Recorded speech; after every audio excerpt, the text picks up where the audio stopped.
1. Mis primas de Celaya vinieron en Navidad. A las 7 de la noche yo estaba ayudando a mi esposo a servir la mesa.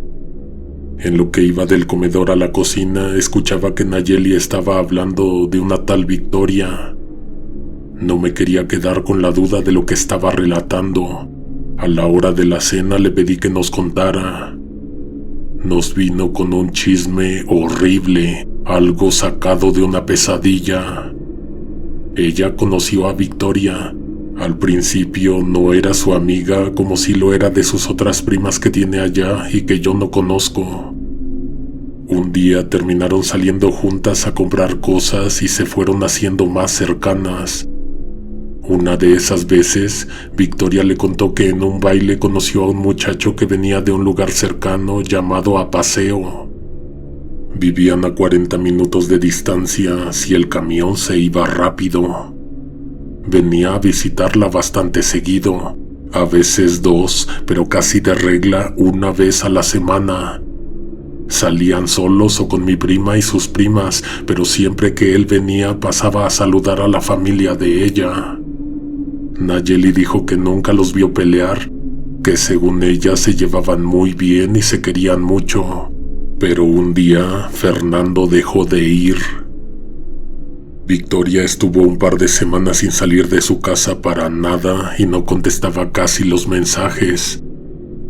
Mi prima entendió que tal vez estaba deprimida, tenía problemas con Fernando o habían cortado. El detalle es que Victoria nunca dijo qué le pasó que la puso así. Después de esas 2 semanas volvió a salir. Tardó un poco en regresar a la normalidad y verse como si nada, aunque ella decía que estaba bien, que nada malo le había pasado, que si Fernando no venía era porque su mamá de él estaba muy enferma. Nayeli dice que le creyeron y no le preguntaron más. Tenía sentido que ella se hubiera puesto triste de no ver a su novio. Pasaron 2 meses y Fernando seguía sin venir a Celaya. Ahora era Victoria la que iba a él. A veces con muchas dificultades, pues en su casa sus padres preferían que fuera el muchacho el que viniera a ver a su hija. Como a los 6 meses de que supuestamente se enfermó la señora, mamá de él, Victoria le salió a sus amigas con que se iba a casar. Dice mi prima que le exigió que hicieran una fiesta para celebrar. Era lo justo. Y que evidentemente tenía que ir Fernando a Celaya después de tanto tiempo sin dar señales. Victoria dijo que su suegra estaba en estado terminal y que por el momento no se iba a poder mover su novio de allá. No sé si tú lo estés pensando, pero ¿celebrar una boda en vísperas de la muerte de la señora? Nayeli empezó a sospechar que tal vez ya no andaban juntos, o que él no le estaba correspondiendo de la misma manera que antes. No había otra explicación coherente. Además, ¿para qué complicar una mentira con otra aún más grande? El caso es que un día, sin decir nada, Victoria agarró sus cosas y se fue a paseo. Como convenció a su mamá de irse sin que siquiera el novio pasara a avisar o a pedir permiso para llevarse a su hija. Sin fiesta de boda, prácticamente sin nada. Nayeli y sus primas se quedaron en shock. No eran ellas la clase de amigas de las que te despides para no volver a ver y luego estás como si nada. Había algo muy extraño en todo lo que estaba pasando. Una tarde, una persona llegó a tocar la puerta de la casa de los papás de Victoria. Era la mamá de Fernando. Pon atención porque es aquí donde la cosa se pone extraña. Venía a ver a Fernando porque su papá estaba muy enfermo. La señora llegó después de un día entero de estar preguntando, recorriendo calles, tratando de recordar lugares que le había dicho su hijo que visitaba cuando iba a Celaya a ver a su novia. ¿Cómo? ¿Victoria y Fernando no viven en Apaseo? Esa señora no se encontraba agonizando en las últimas etapas de una horrible enfermedad. Resulta que todo había sido mentira y que ni Victoria ni Fernando estaban en Celaya ni en Apaseo. De hecho, él desapareció mucho tiempo antes que ella. Cuando se fue, no avisó, únicamente dejó una nota que decía que se iba a ir a vivir con Victoria, pero a Celaya. Y ella dijo que se casaba con él y se iba para Apaseo. Le preguntaron a Nayeli si sabía de su paradero, le preguntaron a las primas, a las amigas de la escuela y a todos los que alcanzó a decirles que se iba a casar con Fernando. Nadie sabía dónde buscarlos. La mamá de Victoria reunió a la familia y los llevó a que le ayudaran a pegar carteles, a entrevistar gente en la calle, a tratar de descubrir cuándo y dónde fue la última vez que la vieron a ella. Los esfuerzos fueron en vano. De Fernando y de Victoria no se volvió a saber más. Hasta 2017. 6 años después fuimos a Celaya nosotros. Mis primas ni siquiera se acordaban de que nos contaron esa historia, que nos dejaron en suspenso y mucho menos de que había una actualización de información. Fue porque mi hermana subió al baño en casa de ellas y de regreso bajó con una foto que estaba enmarcada y colgada en una pared. Con ella en las manos le preguntó a Nayeli quiénes eran cada una de las que salían retratadas.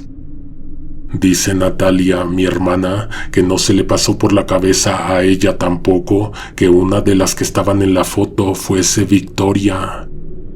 En orden estaban las primas de Nayeli, Victoria y luego Nayeli. Ah, por cierto, ¿qué creen que le pasó a ella?, dijo mi prima al momento en que puso el dedo sobre la cara de una muchacha con el cabello pintado de rubio. Nos dio una breve recapitulación de los hechos hasta el punto en donde nos contó en aquella cena de Navidad en nuestra casa. Resulta que hace poco encontraron a Victoria. Más bien, los encontraron a los dos. La señora, la mamá de ella, tenía una casa en Salamanca. Una casa que estaba desocupada y que nadie iba a ver nunca.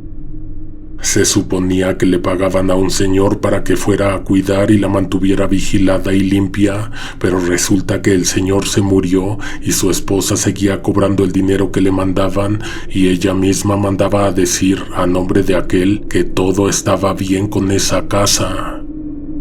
Ahí se fue a meter Victoria y Fernando.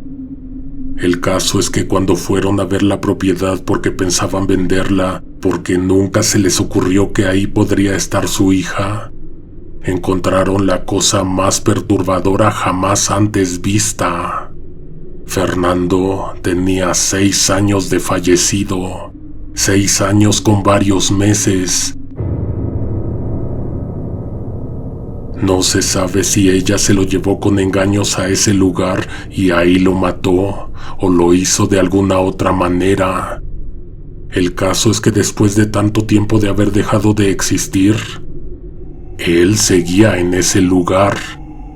Su cuerpo ya no tenía la misma forma que la de una persona, pero era él, era su piel, era su ropa, eran unos ojos de cristal, era una dentadura unida con pegamento, eran sus manos mortecinas y sus uñas de color púrpura.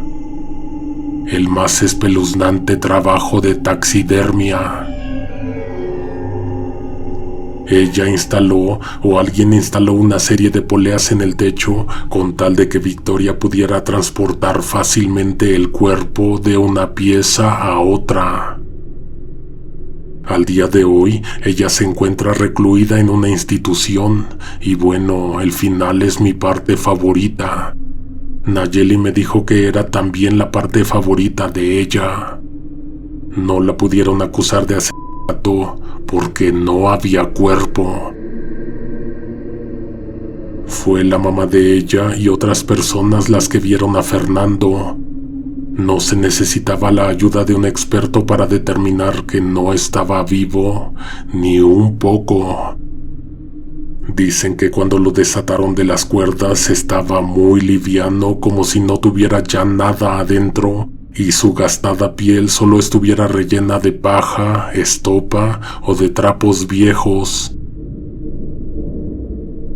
Lo sentaron en una silla y dejaron de estar pendiente de él. Toda la atención estaba volcada sobre Victoria, sobre lo que había hecho, sobre la compleja cadena de mentiras que había fabricado. Inesperadamente escucharon que se abrió la puerta y que alguien salió corriendo.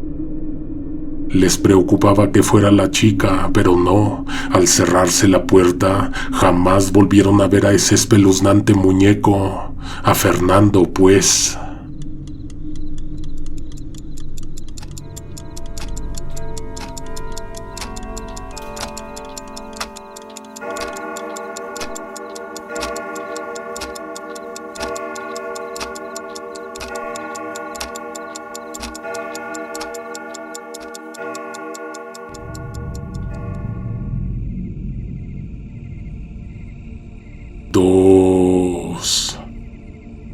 Estudié en una secundaria técnica. Ahí conocí a Saúl. Éramos buenos amigos, pero cuando pasé a la prepa no lo volví a ver ni nos volvimos a hablar.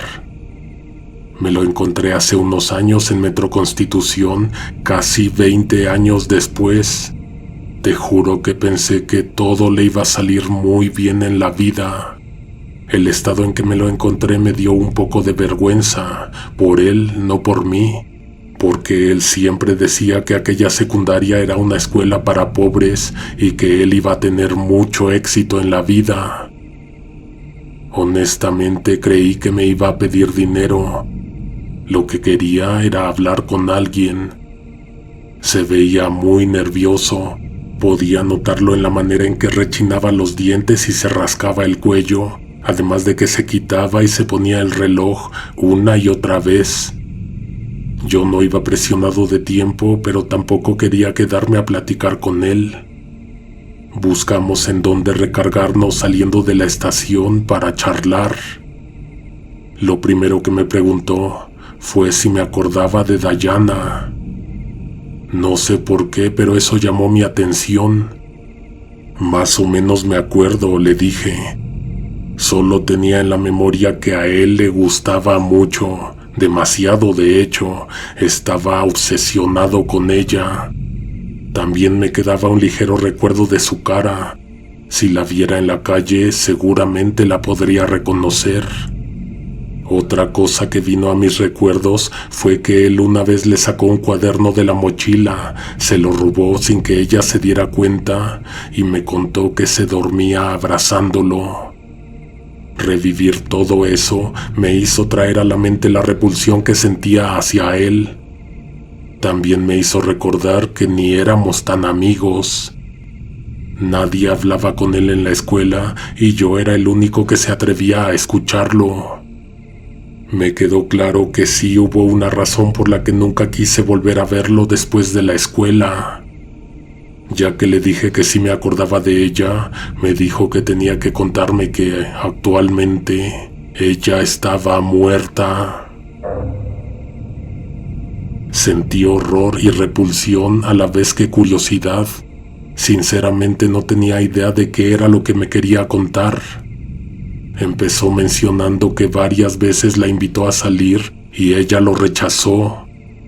Con la actitud más necia, él buscaba coincidir con ella en lugares. Al parecer siempre la estaba siguiendo. Muchos años estuvo forzando las apariciones en su vida. Tal vez no tan seguido, pero siempre constante. Un día, por fin ella lo confrontó. Le dijo que no quería nada con él y que le daba asco que fuera tan insistente. Eso rompió algo en su interior. Dayana pudo haber creído que esa era la solución porque inmediatamente dejó de saber de él. hasta un día en que, con ayuda de alguien, Saúl le hizo algo muy feo. Me dijo que fue al mercado de Sonora y que ahí le dieron 1001 consejos para hacer el amarre, pero el que más le gustó era uno que prometía sumisión absoluta. ¡Qué asco! No podía creer lo que estaba oyendo. Le sirvieron en una botella un asqueroso líquido que tenía coágulos rojos, grumos verdes y negros y fragmentos que parecían huesos. Me fue imposible imaginar para dónde iba la historia, ya que mientras me lo contaba lo veía arrepentido o nervioso. Se quitaba y se ponía el reloj una y otra vez. La mujer que le vendió el amarre lo ayudó a efectuarlo. Fue descrita como una persona fuerte, de barrio, dispuesta a hacer cualquier trabajo. Con la suficiente información que le dio Saúl, esta persona se fue a esperar a Dayana y por la noche le salió al paso cuando ella regresaba de trabajar. ¿Cómo lo logró? ¿Quién sabe? Dayana tuvo que haber bebido de la horrible mezcla en la botella. Llegó a su casa tambaleándose, sin poder hablar con naturalidad. ¿Quién sabe qué le habrá dicho a su mamá? Seguramente ésta se preocupó demasiado. Los siguientes 3 días estuvo muy mal, con la mirada perdida, pensativa, melancólica, callada.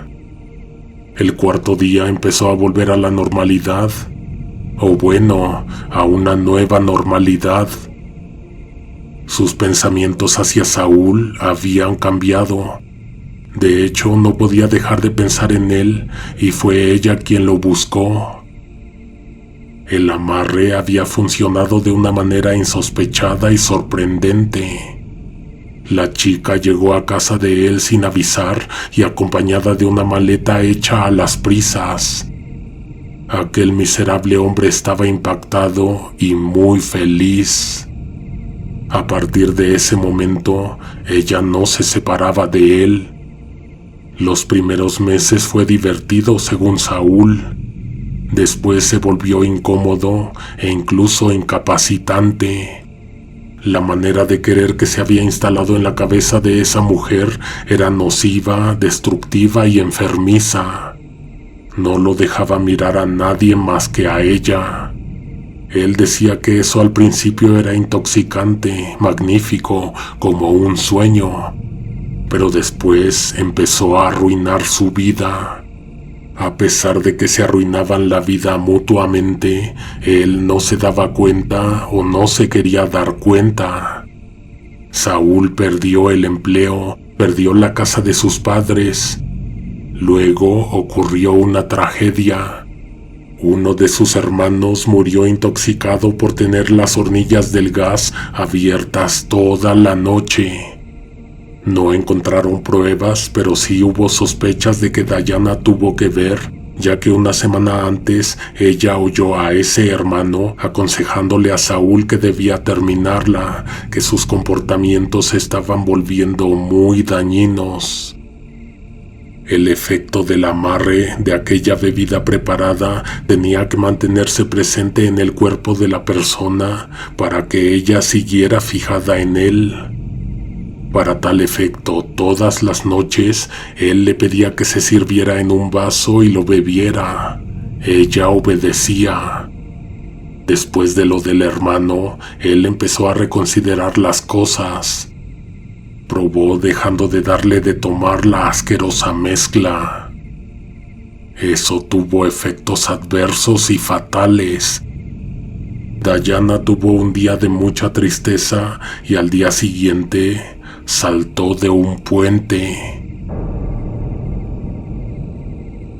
Te aseguro que cuando escuché eso, sentí un fuerte apretón en el estómago.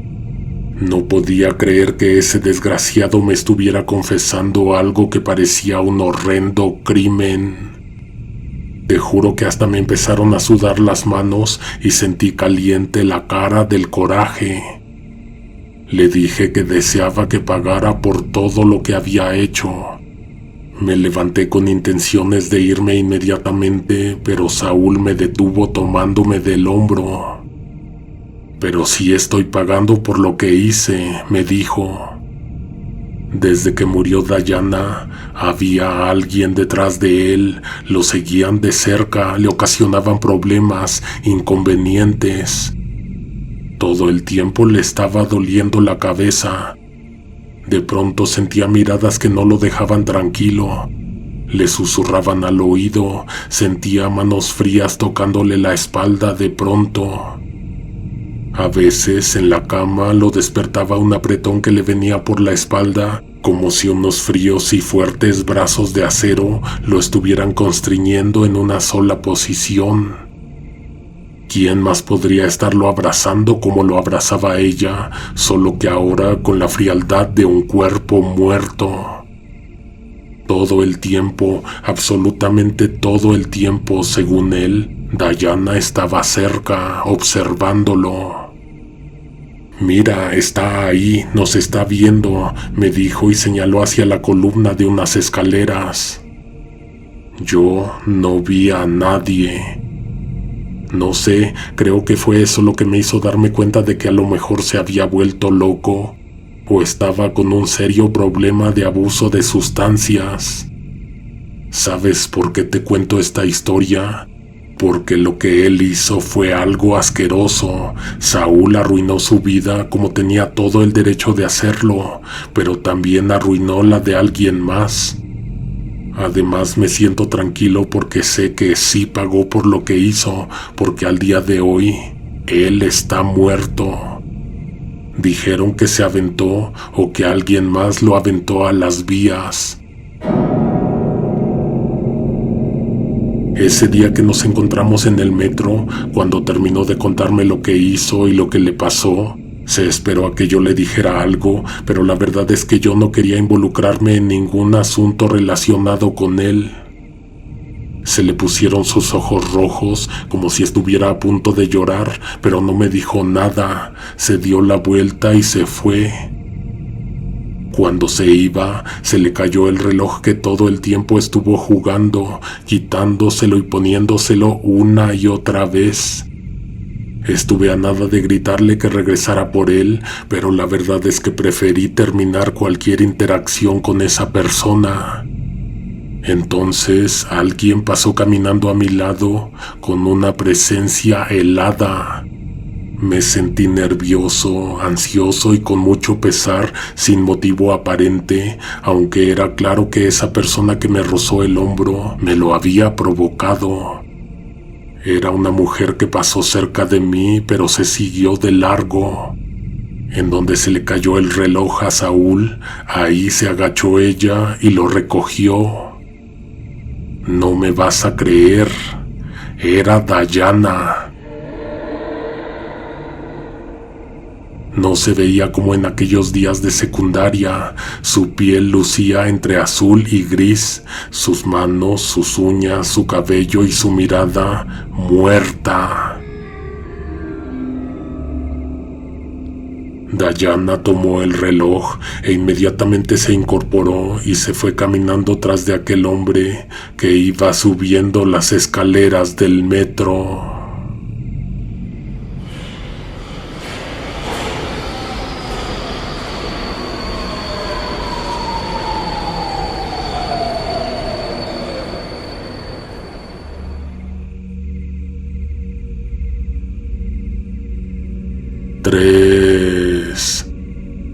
Hace muchos años trabajé con un hombre llamado Mauricio. En aquel entonces estábamos en una planta operando máquinas que moldeaban plástico. Como estábamos juntos siempre, nos mandaban siempre a la misma hora a comer. Él platicaba mucho y a mí no me molestaba escucharlo.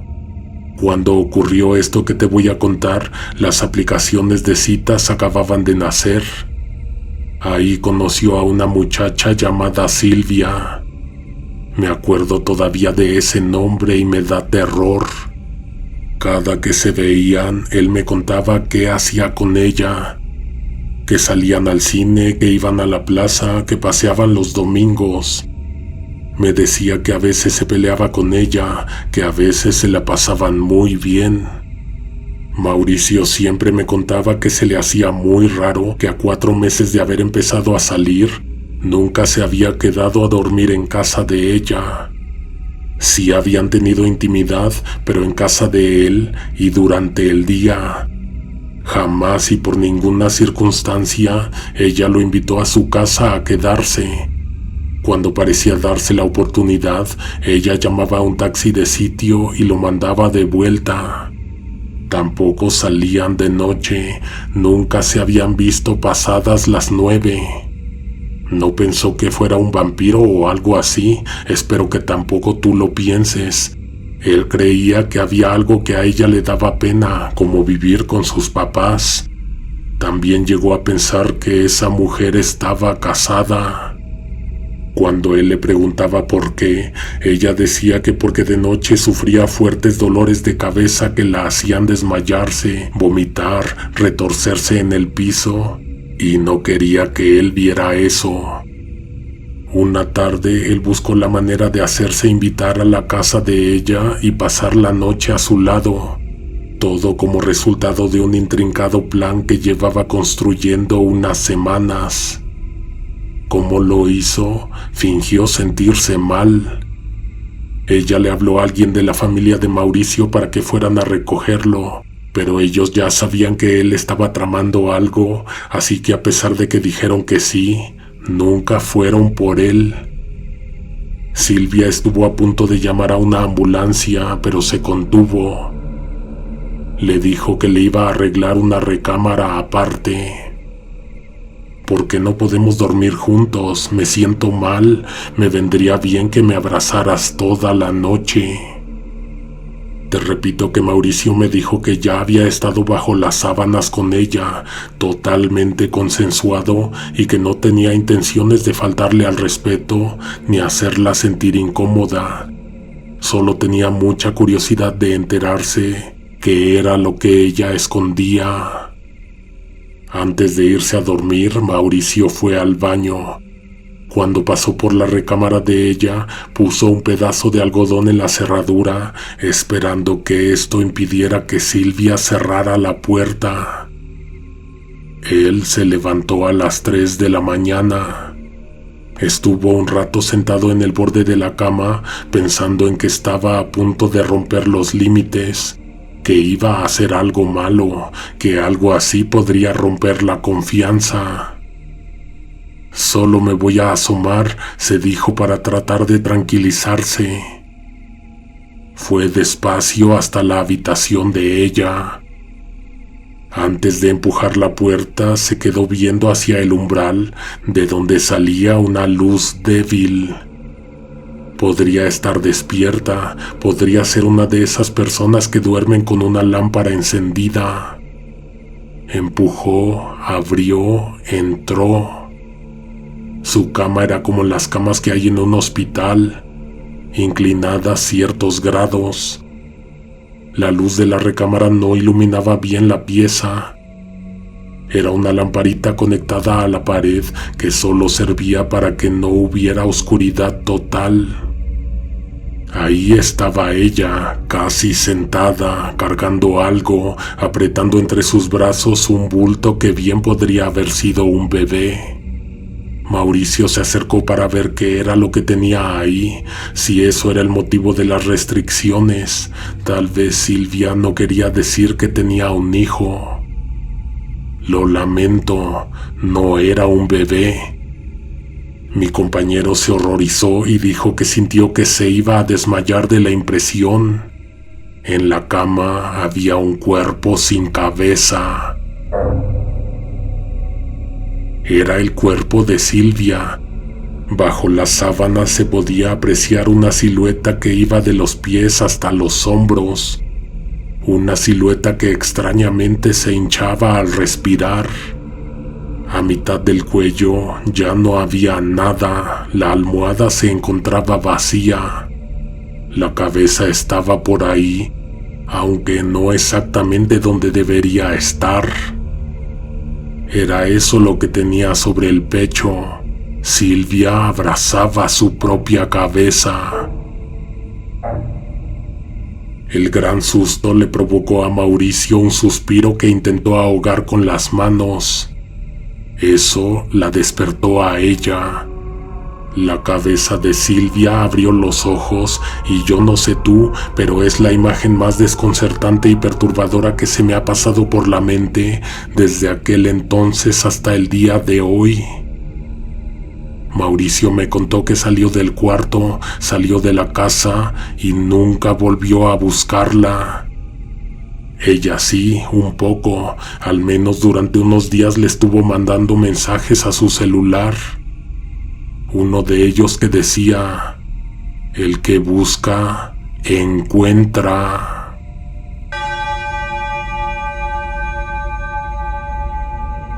Nos escuchamos pronto con más historias de esta serie. Dime en los comentarios si estás imaginando una mega recopilación de fin de año con este tema. Para que no te lo pierdas, suscríbete. Para ser de los primeros en escuchar, activa todas las notificaciones. Hasta la próxima. Alguien te observa en la oscuridad.